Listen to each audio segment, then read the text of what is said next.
Ready to put your expertise to work and start that business you've been dreaming about? Well, never fear. In this series, we're going to explore step by step how you can actually set up a service business that makes you money and won't send you screaming into the night.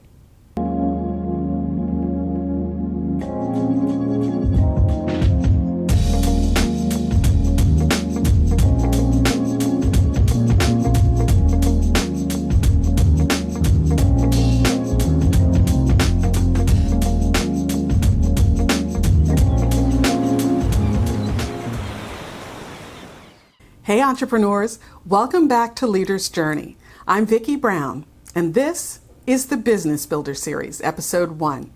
Now, it goes without saying that you're embarking on a journey that'll be rewarding emotionally and financially, but it will also test your spirit and grit. There'll be moments when you'll feel like you're the only one who gets it, who sees the vision you have in mind, and many times you'll be absolutely right, but that's where your drive comes in. You have to be so sure and rock solid in your vision that you don't get pulled off the path by naysayers or the people who mean well but wonder why you don't get a real job. Or worse yet, get demotivated by comparing yourself to others. Why do they seem so much farther along? What do they know that you don't? Why aren't you hitting it big? Just remember, the overnight success is largely a myth. You're going to have to work and be patient. Building a business that has staying power isn't a get-rich-quick process. It's going to take work. And yes, I'll say it. In the beginning, you may even find yourself grinding. But every business goes through seasons, and yours will too. You won't always be grinding it out, but you won't always find yourself on a beach with an umbrella drink either. Maybe sometimes, but not always. So in this episode, we're going to focus on nursing this seedling of an idea you have into full bloom.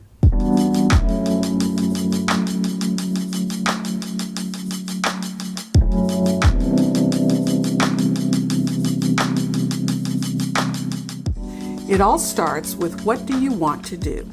Now again, we're focused on using your expertise to start a consulting service business, so that can really narrow things down a bit. What is your expertise? Are you a bookkeeper or HR manager or IT professional? Or maybe you're a social media manager or consultant or architect or advertising manager. The main thing that consulting-based service firms have in common is that they're providing expertise and guidance to someone, usually a business or business owner, in an area where the customer has little or no knowledge. Another thing to keep in mind as you're thinking about what you want to do is, how will this help someone? You need to know that. Your reason for doing this, and how you're making someone's life better. Sure, most people start out thinking to themselves, well, I want to do it because I can be wildly rich or famous or something similar. But that's not enough to get you through the tough times. And trust me, there will be tough times. And it's certainly not enough to convince your ideal customer to buy from you because, well, they're only interested in what's in it for them. And they most definitely are not interested in what's in it for you. So, to keep your head on track and your marketing message successful, hone in on why you're doing what you do and how it can help someone else. Now, depending on the field, you may or may not need some level of licensing. For instance, an accountant does, a social media manager doesn't.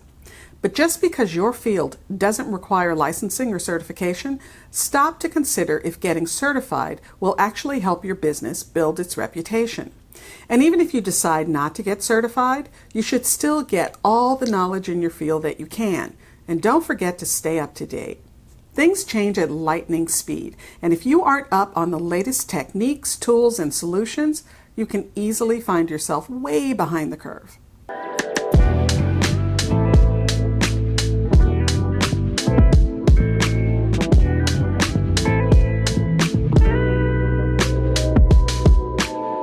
All right, we've squared away what you're selling. Now the next thing to figure out is, who are you selling it to? Yep, I know you've heard it before, but I'll say it again. You have to define your target customer. Now you'll notice that sometimes I say target market and sometimes target customer. They actually are two different things. Your target market might be small business CEOs, but your target customer is more narrowly defined. That might be a small business CEO with 1 to 5 employees who lives in New York and runs a coaching business. See, much more narrowly defined and specific.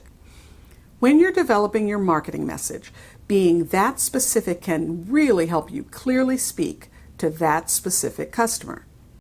And before you start groaning about leaving out a bunch of people you could be selling to, remember, when you speak to everyone, you're really speaking to no one.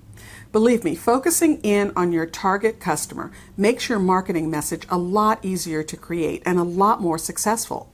And it gets you closer to having the perfect client, because the people who aren't perfect for what you offer, in the way you offer it, will self-select out, which is exactly what we want.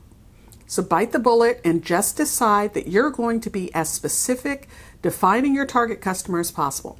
Believe me, it will save you a bunch of headaches and put you on a good path to success.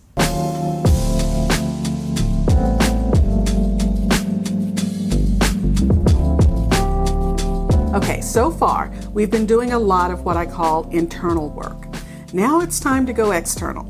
You have to validate your business idea. And that, my dear, is an external exercise. You're going to have to put the idea in front of other people and get their feedback.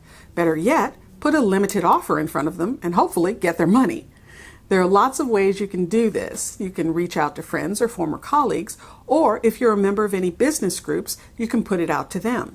And this goes for virtual groups like Facebook and LinkedIn, as well as real-world groups like Chambers of Commerce. One of the best ways to get feedback is to offer something in return, maybe a free consultation or white paper or tools and tips checklist. Be creative. You want to offer something that will be of value, but isn't your full-blown service offering. This is just a thank you for participating. So, participate in what, you ask? Well, if you were a software company, you could give them temporary access to the application and get their feedback on how easy it was or wasn't to use.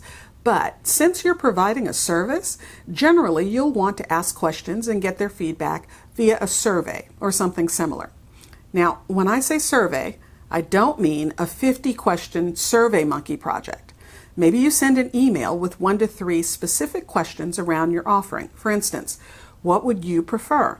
A virtual bookkeeper, B, a bookkeeper who comes to your office monthly, C, a full-time on-site bookkeeper, or D, it doesn't matter. And in return, maybe you offer some value-add piece of content, like a white paper on the easiest overlooked tax deduction for small businesses. Of course, the best validation is if you can actually sell your target customer something. It can be a small, low-priced offer connected to your service. This will help you figure out if someone will actually buy from you. How about some sort of subscription service? Maybe 30 minutes of Ask the Expert each month for $50. Sure, this may not work for every service business, but again, be creative. See what you can come up with for a low-ticket validation offer. Make sure it's something of real value, a reduced or limited version of your service, and it's something that you can offer at a no-brainer price point.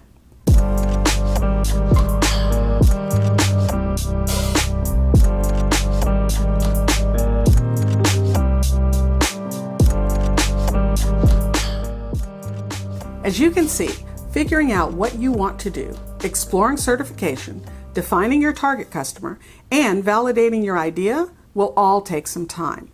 I say that because I firmly believe that if you want to build a solid foundation for a thriving business, you have to be able to put some investment in the business.